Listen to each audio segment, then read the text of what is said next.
C'est l'histoire d'un tzaddik. On est venu le voir, on a tapé à sa porte. On lui a dit, tzaddik, tzaddik, est-ce que vous avez entendu? Mashiach est en train d'arriver. Mashiach est là. Le tzaddik s'est précipité vers la fenêtre, il a ouvert la fenêtre en grand, et il a regardé à droite et à gauche, en bas et en haut, et il a refermé la fenêtre. On lui a demandé tout de suite, mais pourquoi est-ce que vous avez besoin d'ouvrir la fenêtre si on vous demande et si on vous dit que les gens disent que Mashiach est là? Il a répondu, moi je vis déjà la Géoula. Je vis déjà dans la délivrance. Je vis déjà dans cet état d'esprit-là. La délivrance, c'est celle de chacune et chacun d'entre nous. J'y suis déjà. La question que je me suis posée, c'est est-ce que le monde vit dans cet état d'esprit? C'est pour ça que j'ai ouvert les fenêtres. Pour me demander est-ce que l'atmosphère extérieure correspond aussi à cet état de délivrance, cet état messianique, celle que nous vivons, cette époque-là, cette période si particulière. Boker Tov les Koulam, bonjour à toutes et à tous, j'espère que vous allez bien, que vous avez passé une bonne fête de Pourim. On est encore un petit peu Pourim, Shushan Pourim. Et vous savez qu'en Eretz Israël, on fête Pourim encore et encore. Et partout où on est dans le monde, on continue de fêter Pourim. Aujourd'hui, Shushan Pourim. J'espère que vous allez bien. On va démarrer notre Tanya du jour, mais aussi celui de demain. Et se rattacher, puisque demain ce sera Shabbat. Enfin, dès ce soir d'ailleurs, on peut déjà, d'ores et déjà, se souhaiter un bon Shabbat Shalom. Juste après ces quelques notes de Nigun. Ay ay ay ay ay ay da ya ya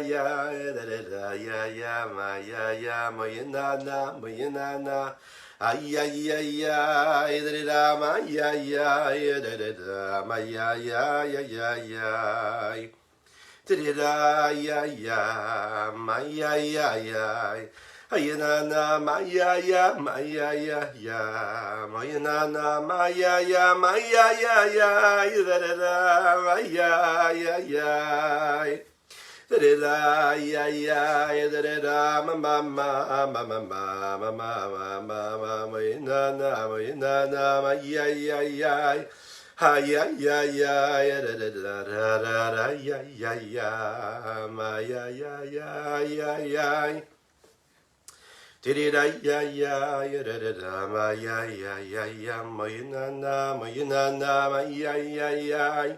Ay ay ay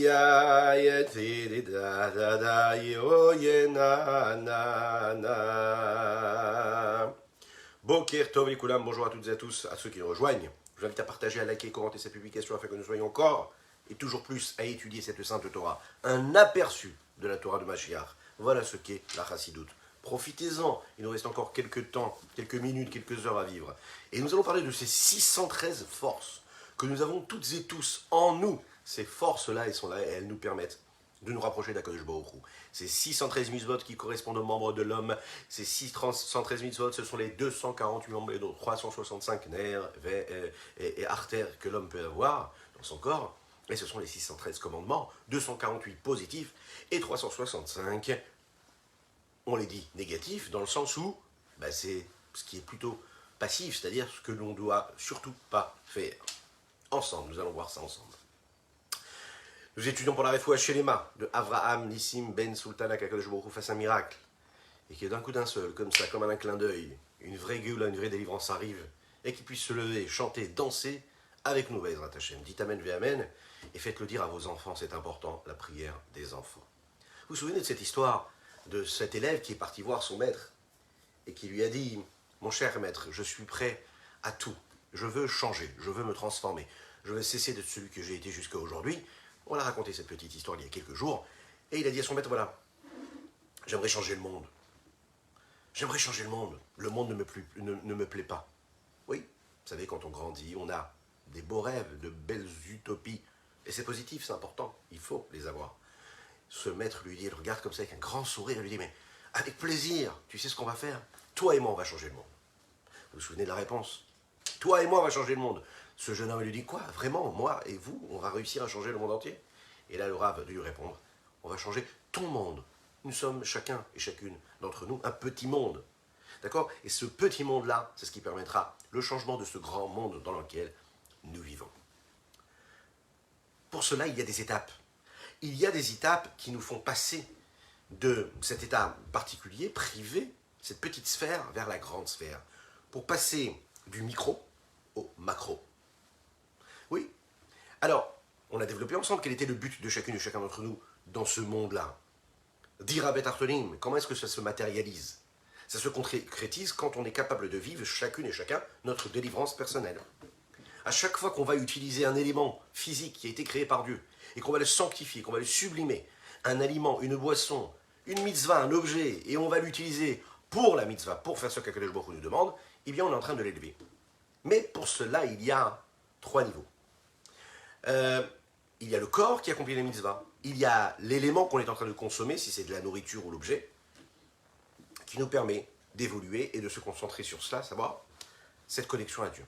Le problème, c'est qu'il y a un fossé énorme, quasiment infini, entre le petit monde, le micro, quelque part de chacune et chacun d'entre nous, et le macro, le monde entier, le grand monde.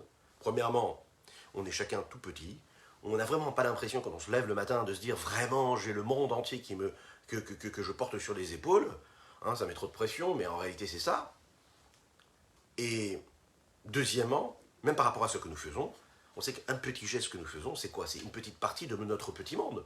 Un petit geste, une petite parole. C'est quoi face à tout ce que je suis censé faire et dire? Une petite énergie que j'ai apportée dans ma vie, moi. Par rapport au grand projet, par rapport à tout ce que Dieu attend de moi. C'est la raison pour laquelle, on l'a déjà dit, cette petite voix interne et intérieure du Yetzirah, du mauvais penchant qui nous dit hey, c'est rien ce que tu as fait. C'est rien, regarde tout ce que tu aurais pu faire, regarde tout ce que tu n'as pas encore fait. Et c'est comme ça qu'il nous décourage. Parce que face à l'immensité de tout ce que nous avons à fournir et de ce que nous pourrions fournir lorsqu'on en est conscient, c'est la raison pour laquelle, entre parenthèses, Pourim nous a dit hier qu'il faut sortir de cette conscience-là. Hein, Ad-Deloyada, ça veut dire sortir de ce questionnement-là du bien et du mal, de est-ce que c'est bien ou est-ce que c'est pas assez, ou est-ce que c'est assez, est-ce que j'ai compris, est-ce que j'ai pas compris. Non, on est sorti de cela. Parce que ça, c'est la véritable délivrance. L'enfermement, c'est justement faire dépendre ce que nous faisons, ce que nous disons, ce à quoi nous pensons, ou ce en quoi nous croyons, de nos limites propres à chacune et chacun d'entre nous.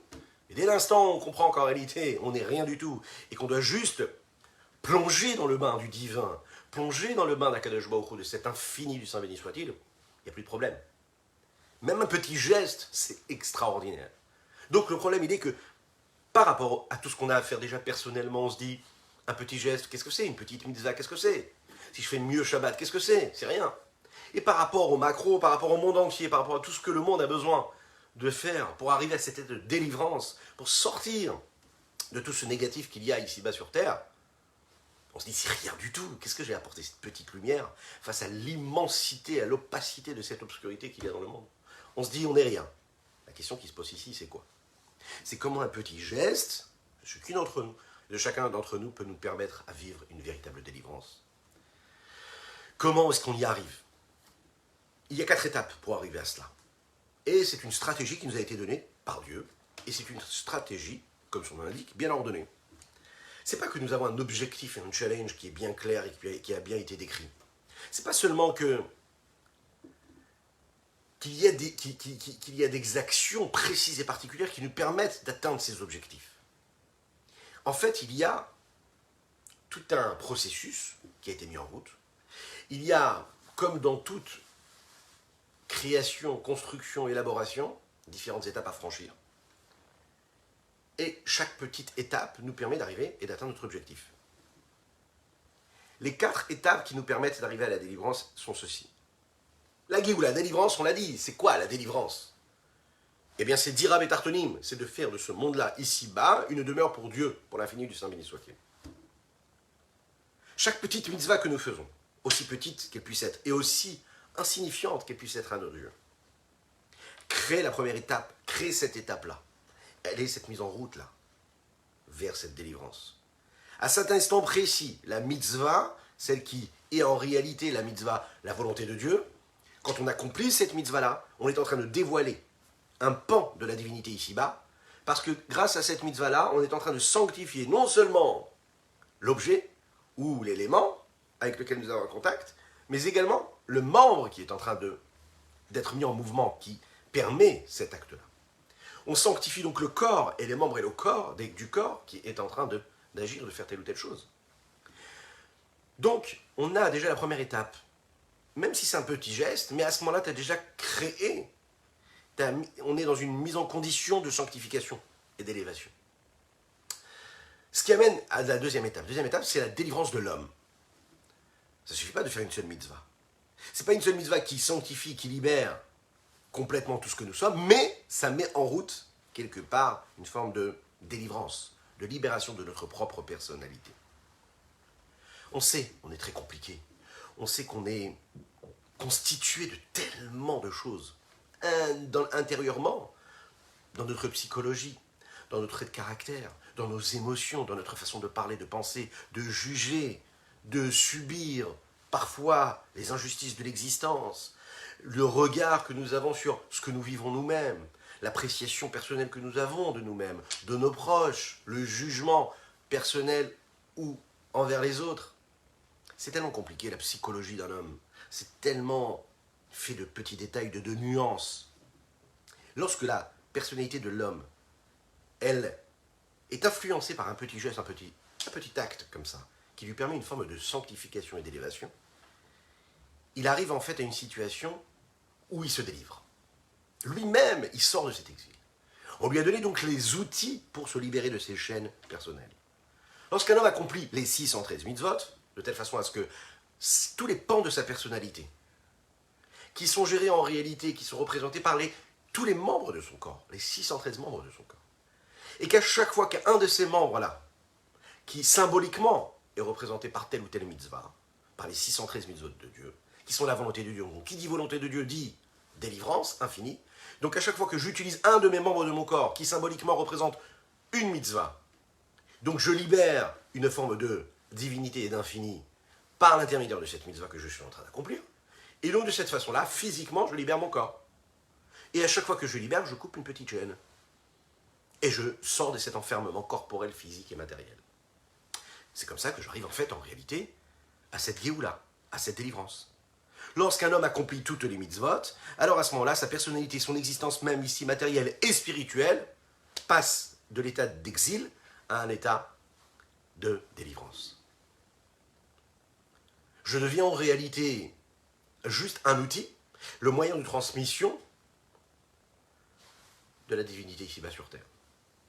L'Echaim, l'Echaim.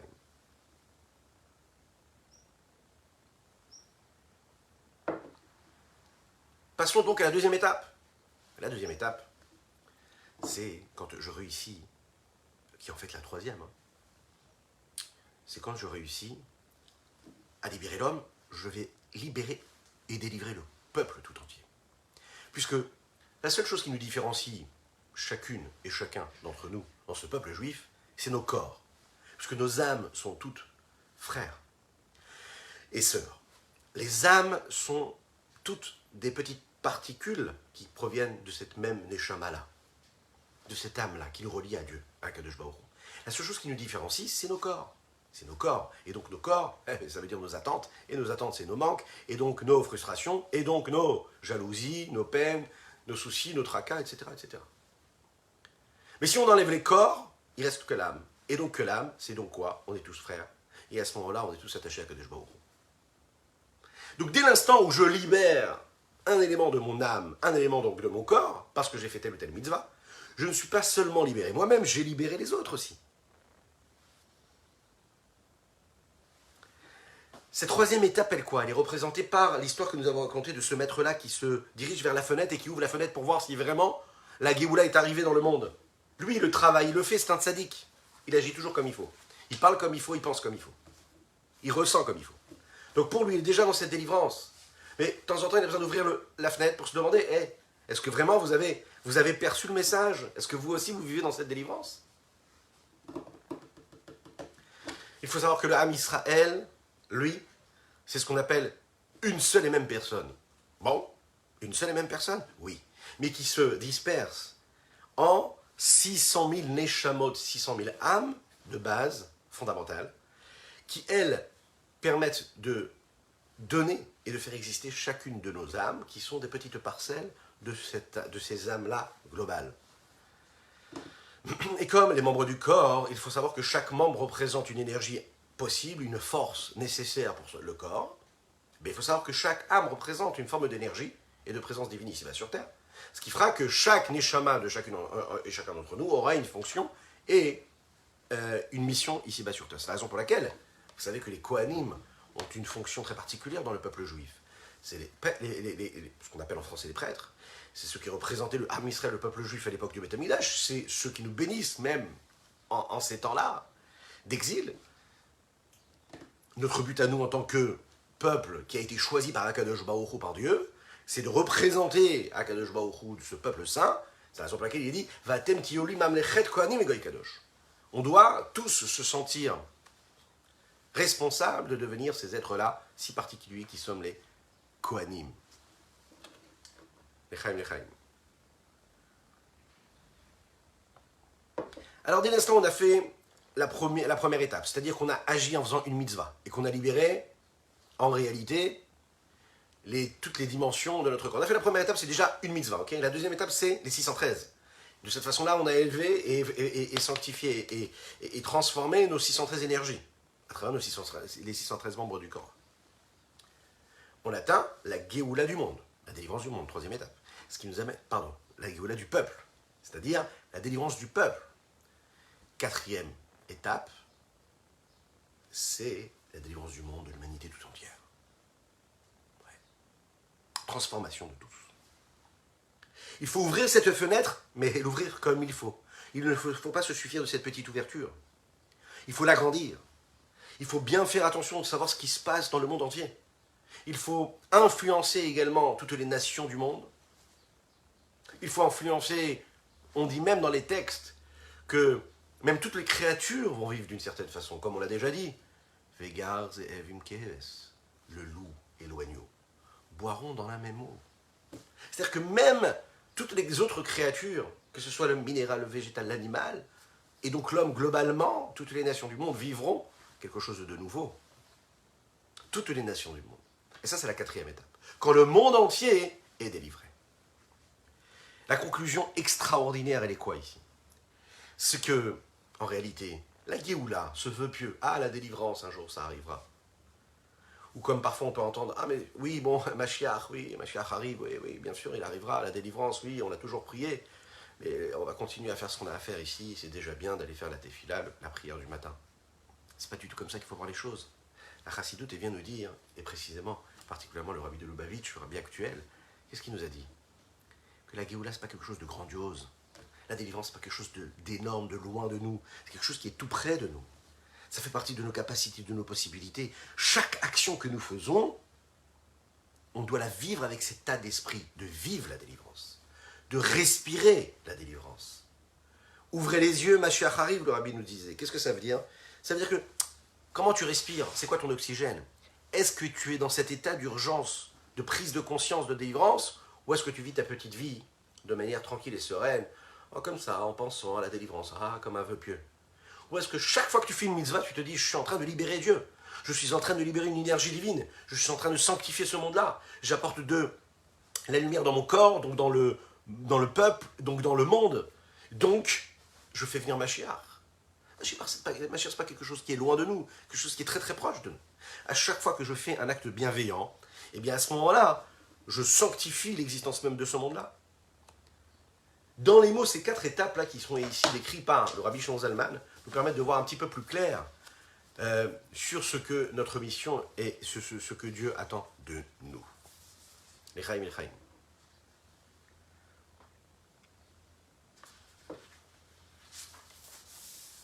Kacher kol haneshama benefesh elokit, quand chaque âme et l'âme divine qu'il y a dans chacune et chacun d'entre nous du peuple juif. Amitraleket bipratout et shishim rivo, qui, elle, est une petite partie, une parcelle des 600 000 âmes grandes, qui sont là, et qui représentent tout l'âme Israël. Il y a un niveau, dans l'âme et dans l'âme divine de chacune et chacun d'entre nous, qui fait partie de la racine même de toutes les âmes du peuple juif.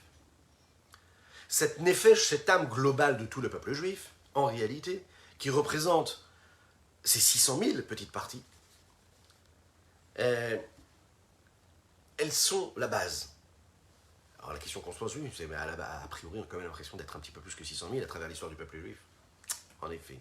Mais il faut savoir qu'on est une petite partie. Tekayem, grâce à cela, Kol nefesh pratiot kol tarek mitzvot Torah. Quand chaque âme petite particulière, elle, va accomplir les 613 mitzvot de la Torah, qui sont quoi? Shasa lotase, les 365 interdits. Qu'est-ce que ça veut dire ces 65 interdits? Leur but, elles sont quoi? Les afrid shasa gidim shel dam nefesh achayunut shebagouf, de séparer les 365 artères ou de sang qu'il y a dans l'âme vitale qui est dans le corps, afin que chez Loïn Kouv Kabelou Chayut Ba'averazo, qu'ils ne s'abreuvent pas, qu'ils ne sous-nourrissent pas, qu'ils n'acceptent, qu'ils ne reçoivent pas de vitalité en agissant néfastement, si ça se dit, de manière néfaste, c'est-à-dire en faisant une avéra, quelque chose d'interdit, puisque quand on fait quelque chose d'interdit, eh bien, on reçoit une forme d'énergie, donc on a fait vivre une énergie qui est, elle, négative. Mais maintenant, pour séparer ces énergies-là du corps de l'homme, de l'âme de l'homme, Zoméachat Mishosh Kipotatumot les Gamre, c'est une des 3 écorces d'impureté totale. De manière globale, on parle en général de 4 clipotes. La clipat noga et les shalosh clipot atmot, on en a déjà parlé. La noga, c'est celle qui est constituée du bien et du mal. Et les 3 clipot atmot, c'est 3 écorces de l'impureté totale. 3 niveaux d'impureté qui sont vraiment très très éloignés de ce que nous pouvons faire avec. En fait, l'honneur de Kadosh Baruch Hu, c'est dit comme ça dans Yecheskel, c'est rapporté par le Rav Adin Ben Israël dans ses explications du Tanya. L'honneur de Kadosh Baruch Hu est entouré de 4 séparations, qui sont en réalité 4 couches, 4 écrans, 4 rideaux quelque part, qui bloquent et qui cachent l'essentiel même de l'honneur de Dieu. Il y a celles qui sont très éloignées et celles qui sont plus proches. Les 3 impuretés, elles, les 3 représentantes de l'impureté, elles sont là pour nous écarter de la présence même de Dieu, c'est-à-dire assumer dans la sainteté. Et il y a celle qui touche, qui est très très fine, qui est là toute près, toute proche de la lumière. Elle n'est pas complètement opaque.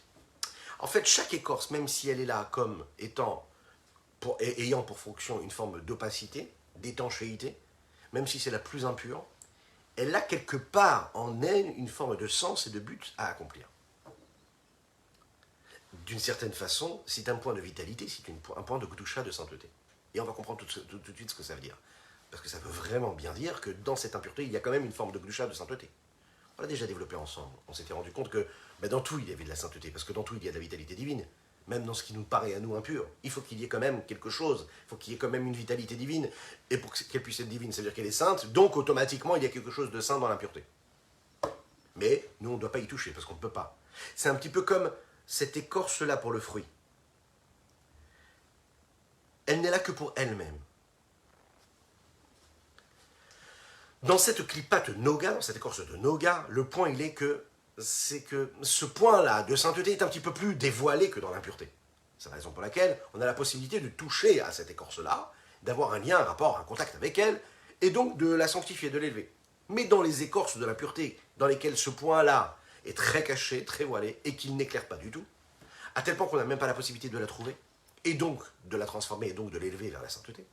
C'est la raison pour laquelle c'est appelé la klipa téméa, l'écorce impure, parce qu'elle n'a pas de réparation possible. La seule chose qu'on aura la possibilité de faire, c'est shvira, c'est-à-dire de la briser complètement. Quand on peut pas réparer, qu'est-ce qu'on fait? On prend et on casse. Ok? C'est un autre sujet. Le domaine de la klipat naga, c'est un domaine qui est représenté par tout ce qui est moutard, permis. Mais on l'a déjà dit, ce qui est permis n'est pas obligatoirement nécessaire pour un juif qui va accomplir la Torah et les mitzvot. Bien comme il faut. Qu'est-ce que ça veut dire, permis? Ça veut dire que ça inclut toutes les parties dans le monde qui sont et qui représentent toutes les mitzvot, les actions qu'on est capable de faire et d'élever et de transformer en sainteté. Là où les 3 écorces de l'impureté, elles, sont représentées et elles irriguent et donnent de l'énergie à tout ce qui est assour, interdit. Assour, c'est-à-dire enfermé, bloqué, enchaîné. Tu peux rien faire, c'est emprisonné, t'as pas à toucher, tu peux rien faire. Ça représente en réalité tout ce qui est interdit dans le monde-là et qu'on n'aura jamais, nous, la possibilité, en tant qu'homme, ici, à notre époque, en tout cas, de transformer cela. En fait, on pourrait appeler, quelque part, le mal qu'il y a dans ce monde-là, le mal qui est là dans ce monde-là, comme étant le parasite de la Kedusha, puisqu'il se nourrit de la sainteté. Le mal se nourrit. L'homme doit faire attention à cela. Mais, qu'on le veuille ou non, le mal se nourrit de cette sainteté-là. Regardons dans les mots ce que ça veut dire ici. Chez Mehem, de ces écorces de l'impureté, Nishpaim Shasa Lotaase Doraita. sont influencés les 365 interdits qui viennent de la Torah, Ve'anefien chez Midera Banan, et leurs dérivés qui viennent des paroles de nos sages, de nos chachamim, qui eux sont là, à travers les générations, pour expliquer ce que la Torah nous demande et nous exige. Et exige de nous. Lechaim, lechaim.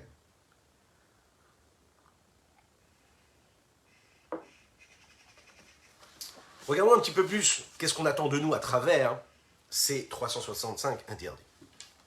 Le but de ces 365 interdits, c'est avant tout de séparer, de faire en sorte que la Neshama, le Nefesh Elokit, puisse profiter, jouir de cette sainteté-là, sans être embêté par l'impureté. Il ne faut surtout pas qu'elle s'attache et qu'elle se colle à ces trois écorces de l'impureté.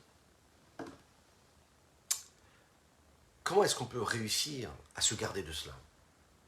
C'est à chaque fois qu'on va faire attention à la méticulosité de chaque petit interdit. Les gens qui ne comprennent pas, ils disent mais pourquoi vous cherchez vraiment tous les petits détails? Est-ce que ça c'est du lait qui est surveillé, qui n'est pas surveillé? Est-ce que la mitzvah, il faut la faire de cette façon-là? Mais vous savez qu'on n'est pas obligé de faire la mitzvah de cette façon-là. Et puis on peut la faire de cette façon-là, ça peut être beaucoup plus cool. Pourquoi est-ce que vous cherchez vraiment à être méticuleux dans tout ce que vous faites? Pourquoi est-ce que les sages, à travers les générations, nous ont rajouté encore des barrières, encore des choses qui nous empêchent de vivre, qui nous écartent? Et on se dit, mais je ne comprends pas, quand je lis la Torah et que je traduis le texte, je ne vois pas autant d'interdits. Pourquoi est-ce que les sages nous rajoutent des interdits? Pourquoi est-ce qu'ils ne nous facilitent pas la vie? Alors sachez déjà que dans la halakha, oui, les sages nous facilitent la vie, parce que le but, ce n'est pas d'embêter l'homme, mais c'est de coller au maximum à la volonté de Dieu. C'est comme ça qu'il faut voir les choses. À quel moment j'ai l'impression que la halakha, elle est difficile pour moi? Quand je vois le monde extérieur, le monde profane comme étant un but en soi, et comme étant mon essentiel, chasvé shalom, que Dieu nous en préserve. Donc à chaque fois qu'il y a un interdit dans la Torah, ou bien à chaque fois que dans la Torah on me dit, tu sais, tu devrais faire cette mitzvah, tu sais, tu devrais pas faire ça, tu sais, tu devrais pas manger ça, tu devrais manger comme ci, tu devrais te comporter comme ça, tu devrais parler comme ça, tu devrais prier comme ça. Je dis, waouh, c'est un poids énorme. C'est la raison pour laquelle un enfant qui vit et qui naît comme ça dans une communauté religieuse, il arrive un moment parfois, que Dieu nous en préserve, où il peut se poser des questions, où il aura du mal à faire, parce qu'il a l'impression qu'on lui a toujours demandé de faire encore.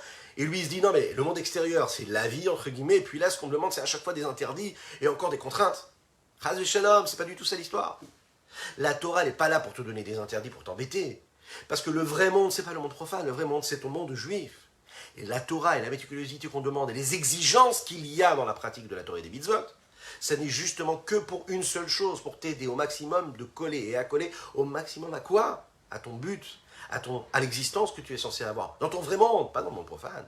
C'est celui qui va te permettre de te protéger du monde profane, qui pourrait lui ne pas te laisser vivre et de t'épanouir dans cette sainteté, dans cette lumière. C'est ça l'histoire. Pourquoi est-ce que les sages sont méticulés? Pourquoi on rajoute encore des barrières? Pourquoi on fait attention de ne pas faire ci, de ne pas faire ça? Mais tout simplement parce qu'en fait on veut te protéger. On veut te protéger. On veut que tu sois toujours dans la sainteté. On veut te donner le maximum de force pour qu'après, quand tu sois dans le monde qui lui est profane, tu aies assez d'énergie. Pas pour le combattre particulièrement, mais pour pouvoir faire jaillir la lumière. Et pour pouvoir faire jaillir la lumière, il ne faut pas que tu sois influencé par les forces extérieures. Il faut que tu sois toi celui qui donne et pas celui qui reçoit dans ce monde-là. C'est la raison pour laquelle il y a ces interdits, que les chachamim, les dérivés des chachamim, jusqu'à aujourd'hui, on va encore rajouter des interdits ou des méfiances, de la méticulosité. Pourquoi? Puisqu'on veut faire vraiment très très attention à ce que tu ne franchisses pas la mauvaise barrière. Donc on en rajoute une autre. Un peu comme un enfant qui est au bord de l'eau et on se dit, bon, on va quand même rajouter quand même une petite barrière. Après on se dit, non mais ça suffit pas, on va rajouter une autre. Après on se dit, non, on va rajouter une petite alarme. Après on se dit, on va rajouter encore quelque chose. On fait au maximum attention.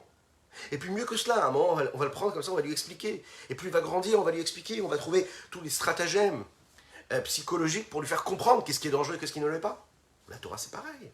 Pas parce que si c'est interdit, on veut t'empêcher de vivre quelque chose, mais pas du tout.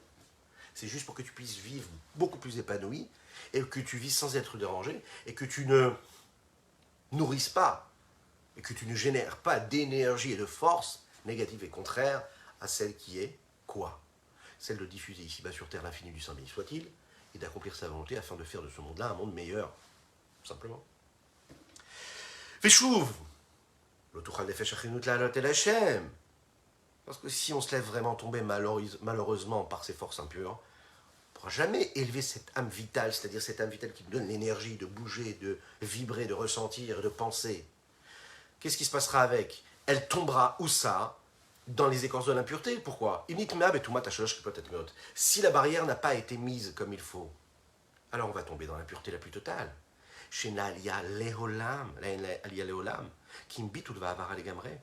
Dans ces écorces d'impureté, il n'y a pas de réparation possible, comme il y a dans la Klipat Noga, l'écorce du bien et du mal, dans lequel il y a de la permission. En fait, leur seule façon de les faire disparaître, ces forces de l'impureté, c'est pas de les réparer, c'est de les faire disparaître. C'est de les brûler. On arrive, Be'ezrat Hashem, à la fête de Pessah. Vous savez que 30 jours avant la fête, il faut déjà commencer à apprendre les lois de tout ce qui concerne les lois de la fête. Et dès l'instant là, depuis ce matin, on est déjà 30 jours avant la fête. Enfin déjà depuis hier, 14 Nissan, Pessah. Il faut déjà vivre avec ces enseignements-là. Qu'est-ce qu'on va faire à Pessah? On va brûler. Qu'est-ce qu'on va brûler? On brûle le Chametz. Qu'est-ce que c'est brûler le Chametz? C'est qu'à un moment, on se rend compte que tout ce qui est impur, quand c'est trop négatif, tu ne dois pas chercher à y toucher et te dire « Ah, mais c'est pas grave, je pourrais gérer, je ferai avec. J'ai la possibilité, moi, de l'élever. » Non, toi, tu dois t'en écarter complètement. Tu ne dois même pas laisser une seule présence s'immiscer dans le contact que tu as avec. Tu dois la faire disparaître complètement. Ki him bitul ve'avara legamre. Comme il est dit dans les textes, le fait de faire attention, de ne pas franchir les seuils qu'il ne faut pas franchir, de ne pas agir et de ne pas faire de mitzvah qui serait interdite. Et c'est en réalité le combat qui est mené contre l'écorce de l'impureté, là où l'écorce de Noga nous permet de réparer nos actes, et les écorces de l'impureté, elles vont disparaître. Comment? Avec la venue de Mashiach. Où là, on nous dit que le souffle d'impureté, cet esprit d'impureté-là, disparaîtra. Mais c'est Dieu qui le fera disparaître. Oui. Dieu le fera disparaître. L'homme, lui, doit se concentrer sur la sainteté. Qu'est-ce qui se passe du côté de la sainteté du positif? Et en faisant et en accomplissant les 240 membres pour faire descendre la lumière de l'infini du Saint béni soit-il ici-bas, les halotlo ou les kacher, pour l'élever et s'élever vers Dieu, et de relier, de rattacher, d'unir, ou les yached,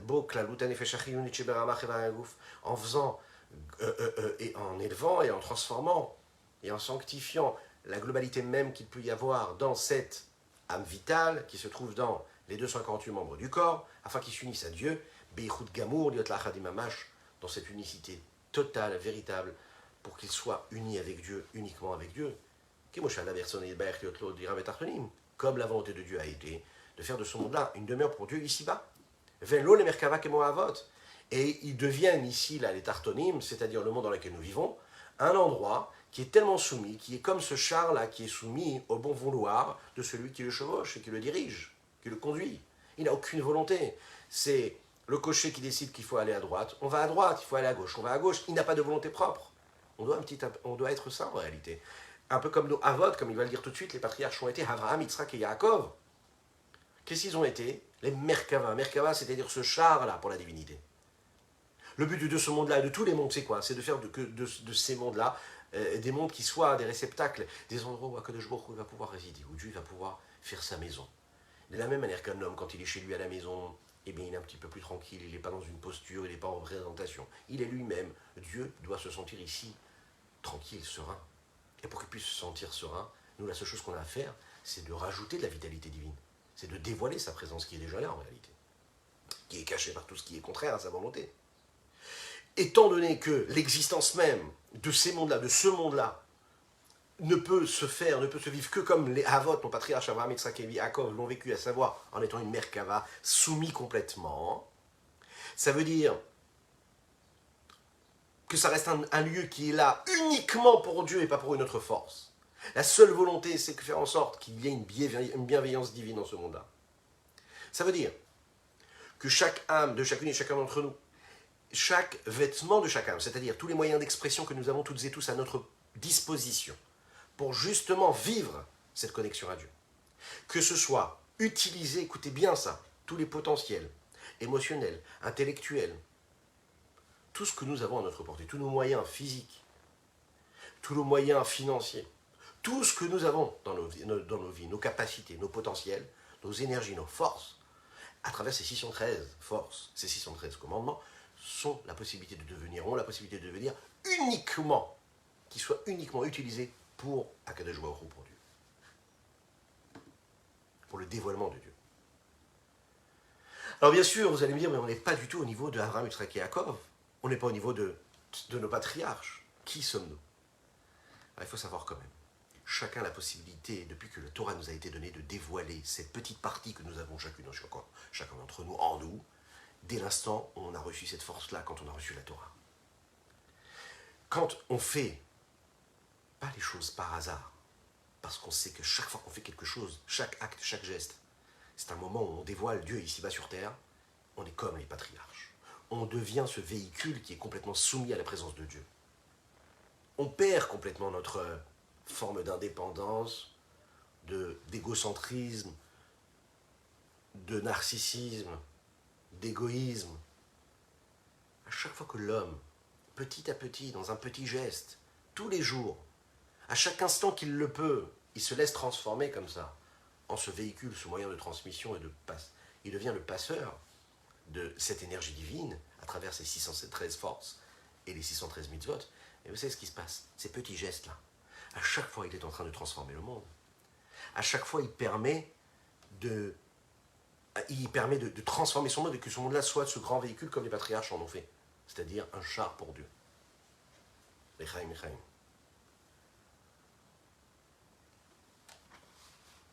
En réalité, on peut tous le faire, et en réalité, tout ça est très très très proche de nous. Mais comment? Par chacun de nos gestes. Nous sommes tous dotés de ce miracle-là que Dieu a fait de nous, à savoir un corps avec une âme. Deux âmes, âme divine, âme animale. Il faut être dans un corps sain, il faut avoir un corps sain. Et de la même manière que pour le corps, il faut tout faire pour avoir un corps sain. C'est-à-dire, un homme, il doit manger ce qu'il faut, il doit faire attention à ce qu'il faut. Il ne doit pas fumer, il ne doit pas trop boire d'alcool quand il ne faut pas. Il ne doit pas faire entrer dans son corps des éléments qui seraient néfastes et mauvais pour son corps. Il doit faire attention à chaque chose, parce que chaque chose a des conséquences. Sur quoi? Eh bien, sur les différentes artères qu'il a dans son corps, sur les différents membres de son corps. Et que le miracle de Dieu, c'est quoi? C'est que Kadosh Baruch Hu, il peut décider que dans chaque corps, il y ait ses membres, que dans chacun de ses membres et de ses artères, il y ait le miracle de la vie et de l'oxygénation qui se passe. Dès l'instant où que Dieu nous en préserve, il y a un souci au niveau d'un petit membre ou d'une petite artère, ça peut être, Chas v'Shalom, quelque chose de très problématique. Le miracle, on l'oublie, mais il est devant nous. Il suffit de se toucher pour voir quoi? La présence divine. C'est ça la présence divine. Pourquoi? Parce que c'est le miracle de Dieu. Tout se passe ici. Pas besoin d'aller chercher loin pour voir le miracle de Dieu. Si cela se passe dans le corps, et c'est ce qui est dit dans les textes, si tu veux comprendre Dieu, il suffit de voir ce qui se passe dans la chair que tu portes en toi. Dieu, il est là. Dans cela, tu peux le voir. Dans ce miracle-là. Il faut que tu fasses attention à chacun des membres de ton corps, parce qu'en réalité, ça peut non seulement faire du mal à ton corps, mais aussi à ton âme, mais aussi à ton esprit, on le sait.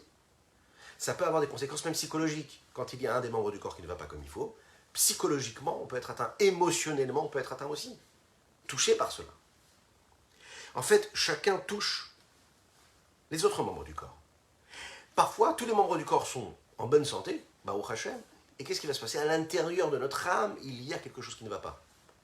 Une personne qui est dans la dépression, que Dieu nous en préserve, une personne qui a des problèmes au niveau de son émotion, de sa psychologie, ce n'est pas palpable, c'est beaucoup plus raffiné, c'est beaucoup plus fin, mais les dégâts peuvent être considérables, à tel point que quoi? Que c'est le corps lui-même qui va en pâtir, et donc là même les membres du corps physique qui en pâtissent. La dépendance, c'est pas le corps, c'est le corps qui a besoin de combler ses manques, mais c'est une idée psychologique de ce que les substances illicites et extérieures au corps peuvent lui apporter. L'idée, c'est qu'à chaque fois qu'on est en contact d'un élément, d'une matière, de quelque chose, on fait entrer en nous quelque chose de cette chose-là en nous et qui le devient. Nous devenons ce que nous mangeons. Nous devenons ce que nous faisons entrer dans notre corps, dans tous les membres de notre corps. La raison pour laquelle il devient, c'est parce qu'il reste dans le corps. il va y avoir tout ce système-là digestif qui va retirer tout ce qui est totalement négatif, mais le reste, il va prendre de l'énergie, il va le garder en lui. Et cette énergie-là, elle peut être totalement négative. C'est la raison pour laquelle, si c'est quelque chose de bien, ça va laisser une trace qui est positive en lui, dans son corps. Si c'est quelque chose de négatif, ça va laisser une trace, que Dieu nous en préserve, qui est négative. Il faut se dire que dans le corps de l'homme, ces 365, par exemple, interdits, eh bien, ce sont ces 365 petites choses qui peuvent être des très grandes choses en réalité, qui sèment comme ça des mauvaises traces, qui peuvent rester dans le sang, qui peuvent rester dans la vie de l'homme. Tout ce que la Torah nous a interdit de faire, ce sont à chaque fois des moments, des interdits qui nous bloquent et qui nous empêchent et qui nous enchaînent et qui nous enferment dans ce qui est complètement l'inverse de l'attachement à Dieu. C'est la raison pour laquelle on va s'en écarter au maximum. Le plus grand des médecins, le plus grand des psychologues vous dira que la meilleure façon de combattre une dépendance, c'est surtout de ne pas la regarder, de la mettre de côté. Même pas commencer. Ok ? Ce qui est interdit, tu n'y touches pas. Ce qui n'est pas bon pour ton corps, tu ne commences pas à jouer avec et te dire « Ah ben c'est pas grave, non aujourd'hui, pas demain. » Non, pas du tout. Personne ne vous dira « Ah mais c'est pas grave, tu peux te dire « Allez, quand c'est vraiment dangereux pour le corps, on n'y touche pas. » Ok ? Et si on n'y touche pas, on n'y touche jamais. Les interdits de la Torah, c'est pareil. Tu n'y touches pas parce que tu sais que ça peut laisser une trace de négatif en toi. Et toi, tu ne veux surtout pas laisser une trace de négatif en toi.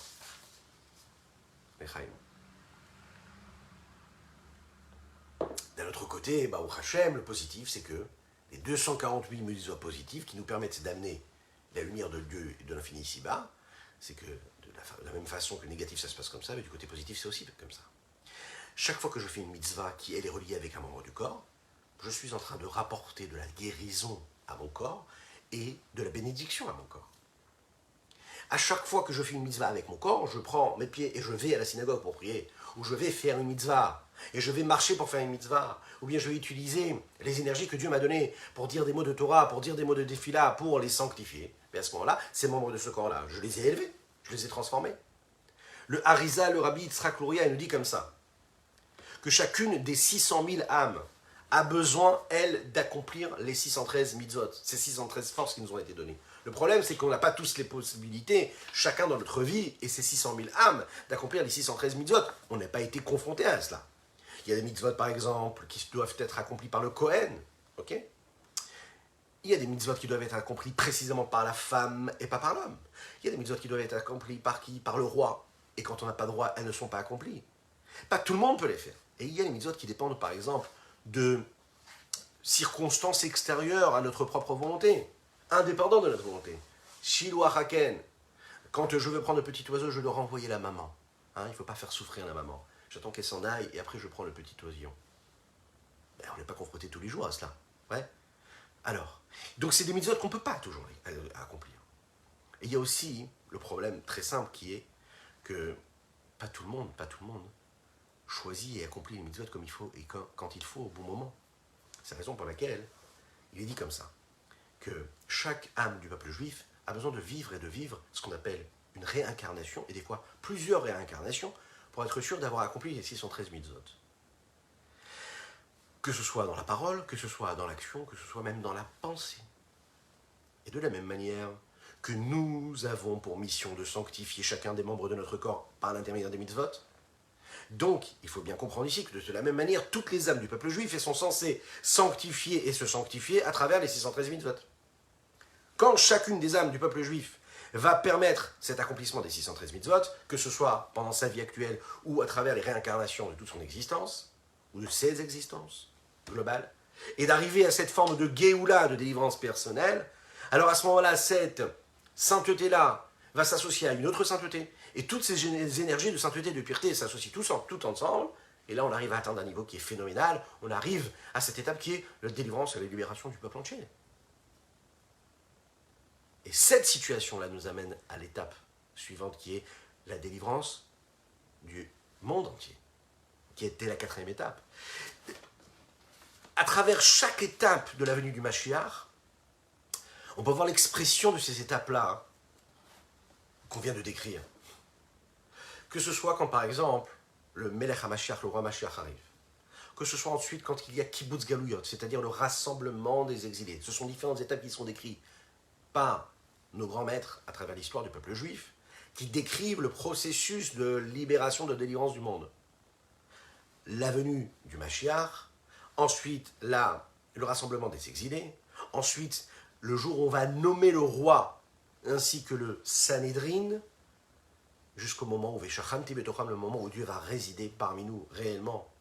C'est-à-dire la construction du troisième temple, Be'ezrat Hashem, très rapidement. Cette troisième étape, elle va se vivre à travers chaque élément du monde. Elle va s'exprimer à travers les différentes composantes de cette humanité dans laquelle nous sommes là. Il y a le minéral, le végétal, l'animal et l'homme. Commençons par l'homme. Toutes les nations seront soumises au Mashiach. La seule occupation et préoccupation que chacune et chacun d'entre nous auront à travers le monde entier, l'humanité tout entière, ce sera quoi? De connaître Dieu, de se rapprocher de Dieu, de le comprendre, de le saisir, comprendre son infini. Il n'y aura ni jalousie, imaginez un petit peu, aucune convoitise, plus rien, plus de haine, plus de concurrence. La seule chose qu'il y aura, c'est de l'amour entre tous les hommes. Le partage du savoir de Dieu. Plus de guerre, plus de combat. Non, on n'a plus peur de manquer de quelque énergie que ce soit, puisque l'énergie divine, on l'a. Il n'y a plus besoin de pétrole, plus besoin de gaz. Il n'y a plus besoin de tout ça. C'est Hachem qui donne ce qu'il faut. En tout cas, c'est visible. Lechaim, lechaim, lechaim. Au niveau des animaux, oui, ce sera pareil, on l'a dit. Les animaux ne se feront plus du mal l'un avec l'autre, même si ça fait partie de l'instinct animal. On l'a dit, le loup et l'agneau boiront dans la même eau. Il n'y aura plus de problème entre eux. Le tsoméar, c'est le végétal. Écoutez, ce qu'il dit ici, le texte est magnifique dans toutes les prophéties de l'époque messianique. C'est la terre elle-même qui va se réparer de ses détériorations. Elle va nous permettre de faire pousser toute forme de plantation en un seul jour. Pas besoin d'attendre des semaines, des mois, des années. Pas besoin d'attendre de savoir est-ce que la météo est positive ou pas pour nos belles vignes ou pour nos belles récoltes, pour savoir est-ce que le blé il y en a ou pas, ou est-ce qu'il va monter ou est-ce qu'il va descendre. Plus aucun problème, tout se passera bien. Et au niveau du minéral, ce sera pareil. L'existence même de ce monde-là, elle enverra un message d'infini du Saint béni soit-il. C'est-à-dire que la seule chose qui nous intéresse, c'est que tout est vent, tout est vanité, rien n'existe d'autre que quoi? Que El Non Milvado, il n'y a que Dieu. C'est un message qu'on verra, qu'on ressentira. C'est un message qui sera vivant, perceptible. Donc, le but essentiel de toutes et tous, et de cette Torah qui nous a été donnée, eh bien, c'est la venue de Mashiach, et c'est la venue de cette délivrance totale, qui peut nous être apportée, et qu'on l'espère très rapidement.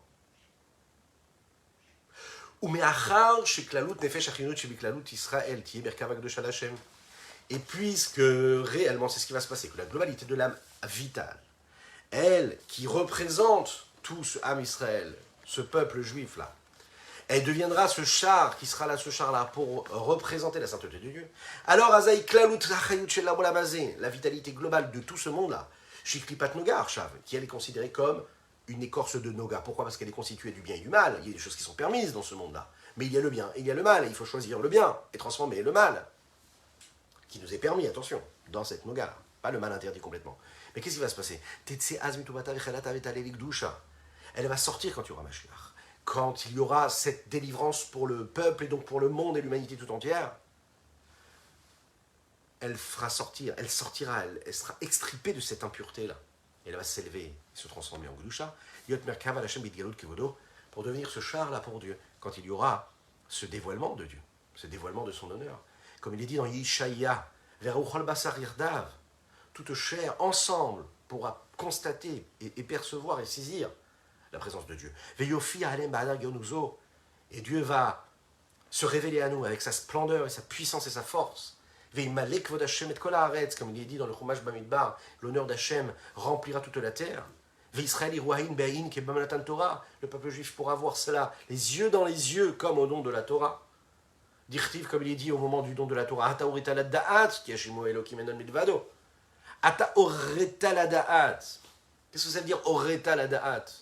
Ici, on ne parle pas uniquement d'une conscience qui a été comprise intellectuellement. C'est la raison pour laquelle hier, il fallait faire les chaïm et sortir du da'at à deloyada, jusqu'à ne plus savoir ce qui est bien, ce qui ne l'est pas, ce qui est permis, ce qui est interdit, ce qui est béni, ce qui est inverse de la bénédiction. Pourquoi? Parce que tout notre problème à nous, tout ce qui nous fait rester dans cet exil, c'est quand on est dans le questionnement, l'intellectualisation de tout. On veut comprendre, on veut analyser, on veut donner notre avis, on veut avoir une perception des choses. On fait tout dépendre de nous, de nos limites. C'est ça qu'on oublie. C'est que ça reste peut-être intellectuel. Mais en fait, c'est un enfermement, cet intellectualisme des choses. La seule chose qu'on doit faire, c'est être moins intellectuel, en réalité. C'est de se dire que la conscience d'Akadosh Baruch Hu, elle dépasse tout. Parce que c'est une conscience qui est infinie. Donc en fait, on doit rentrer dans une forme d'inconscience. Ça, c'est la vraie délivrance. C'est de ne plus faire dépendre tout ce que nous faisons, ce que nous disons, ou ce à quoi nous pensons, de nos propres jugements à nous. Même si parfois ça peut être des bons jugements, mais ça reste des jugements limités, puisque nous sommes des êtres limités, là où Dieu lui est infini. Donc quand on se jette dans les bras de Dieu, qu'on décide de faire la Torah et les mitzvot, peu importe, quoi que ça demande comme effort, vous voyez, même parfois à l'inverse de notre volonté ou de notre compréhension, eh bien on se jette dans ses mains à lui. Et puis quand on se jette dans ses mains à lui, eh bien on rentre dans l'infini. C'est pour ça que c'est un plongeon qui est phénoménal, magnifique. Ein non milvado. Qu'est-ce qui va se passer? Dès l'instant où l'écorce de Noga, elle, du bien et du mal, va être transformée, c'est les écorces de l'impureté qui vont aussi être transformées. Celles avec lesquelles nous ne devions jamais avoir de contact, là, elles-mêmes, elles vont être transformées. Pourquoi? Comme on l'a dit tout à l'heure. Les forces de l'impureté, ce sont des parasites qui viennent se nourrir de la sainteté. Elles se nourrissent et donc leur vitalité viennent de leur sainteté maintenant. Il y a les déclipat noga moutsad benehem, et ça grâce à l'intermédiaire de l'écorce de Noga qui, elle, est constituée du bien et du mal. Et comme elle est intermédiaire entre l'Akdusha et la Touma, la sainteté et l'impureté, parce qu'elle est un petit peu dans les deux camps, parce qu'elle peut être utilisée de bon escient ou mauvais escient. Donc, ces clipotes, ces écorces-là, elles vont être complètement isolées, puisque la Noga, qui était leur intermédiaire, elle s'est transformée en sainteté. Donc elle n'a plus du tout de contact avec l'impureté. Donc, les trois impuretés, les trois forces de l'impureté se retrouvent isolées. Et quand elles sont isolées, eh bien, petit à petit, elles se désintègrent, puisqu'elles ne sont plus irriguées, elles ne sont plus nourries par rien du tout. Le mal véritable, lui, il aspire à quelque chose, il a besoin de quelque chose. Il représente ce qui n'est pas complet, ce qui n'est pas parfait. Mais dès l'instant où on est dans la sainteté, qu'on a réparé ce monde et dans la bienveillance, il n'y a plus aucune énergie négative. Et s'il n'y a plus d'énergie négative et que tu as sectionné l'énergie, c'est-à-dire que tu as coupé, en fait, c'est plus irrigué, eh bien ça va se désintégrer tout seul. La seule chose qui nous reste à faire, c'est encore un geste, encore un mot, encore une pièce, encore une pensée. C'est ce qui nous permettra, Ezrat Hashem, avec l'aide de Dieu, très rapidement d'arriver à ce dévoilement total pour chacune et chacun d'entre nous, pour le peuple juif en entier, et donc pour l'humanité tout entière. Je vous dis à très bientôt, je vous souhaite un bon Shabbat, de paix, de sérénité, de tranquillité et de délivrance. Que Dieu vous bénisse et qu'il vous protège, qu'il inonde votre existence de bonté, de grâce et de miséricorde. Dites Amen, ve Amen. Nous avons étudié pour la Refoua Shelema, la guérison totale et complète d'Avraham Nissim Ben Sultana, que Dieu lui envoie une Refoua Shelema miraculeuse. Dites Amen, ve Amen. N'oubliez pas de dire aux personnes qui sont autour de vous, ce soir, les femmes, les jeunes filles, d'allumer les bougies de Shabbat. N'oubliez pas de mettre de la tzedaka avant Shabbat. Et vous les hommes, faites un bon kidouche. Étudiez la Torah. Priez bien comme il faut. C'est ce qui amènera la délivrance véritable, totale. À bientôt.